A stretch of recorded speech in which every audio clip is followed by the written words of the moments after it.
आप सभी को मेरा प्रणाम। कथा कहानी चैनल में आपका हार्दिक स्वागत है। ईश्वर हम सभी पर अपनी कृपा बनाए रखें। आज हम धरती माता की कहानी सुनेंगे। सुबह उठते ही सबसे पहले हमें धरती माँ को छूकर प्रणाम करना चाहिए और बोले, धरती माता तू बड़ी, तुझसे बड़ा न कोय, जो तेरे पे पाँव रखूं, पाप लगे ना मोए। धरती माता की कहानी। एक गांव में एक औरत रहती थी। उसके एक बेटा और एक बेटी थी। वो बहुत गरीब थे, किसी तरह अपना गुजारा करते थे। बच्चे धीरे धीरे बड़े होते जा रहे थे। कुछ दिन बाद माँ बीमार पड़ गई और अपने बेटे से बोली, बेटा तेरी बहन बड़ी हो रही है, अपने जैसा घर, तेरे जैसा वर देखकर तेरी बहन का विवाह कर देना। कुछ समय बाद वह मर गई। अब बेटा अपनी बहन के लिए रिश्ता ढूंढने गांव गांव गया, लेकिन ना ही ऐसा वर मिला, ना ही ऐसा घर मिला।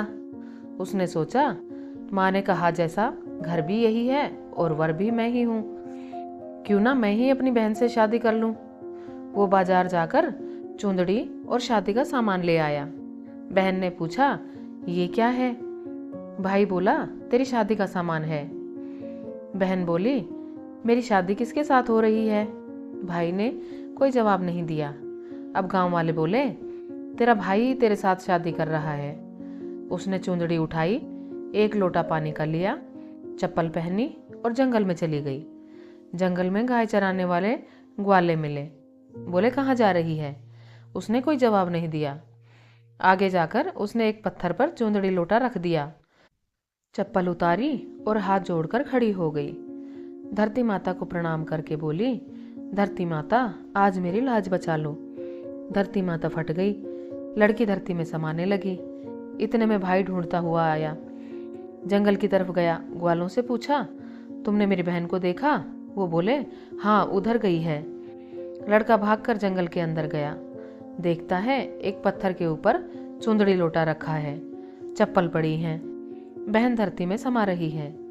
उसके बाल हाथ आए, वो ही पकड़ लिए और बोला, बहन मुझे माफ कर दो, मैंने पाप किया है, मुझे छोड़कर मत जाओ।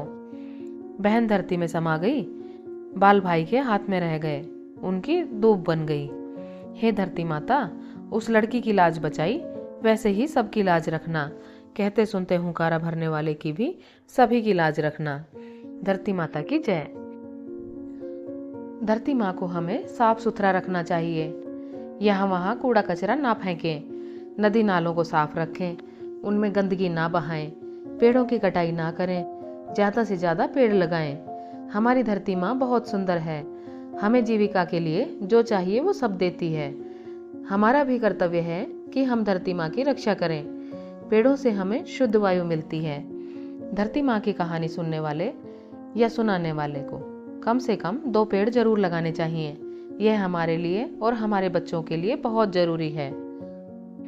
इस कहानी से हमें ये शिक्षा मिलती है, हमेशा धर्म की राह पर चलना चाहिए। भगवान हमें सच्चे मार्ग पर चलने की शक्ति दें।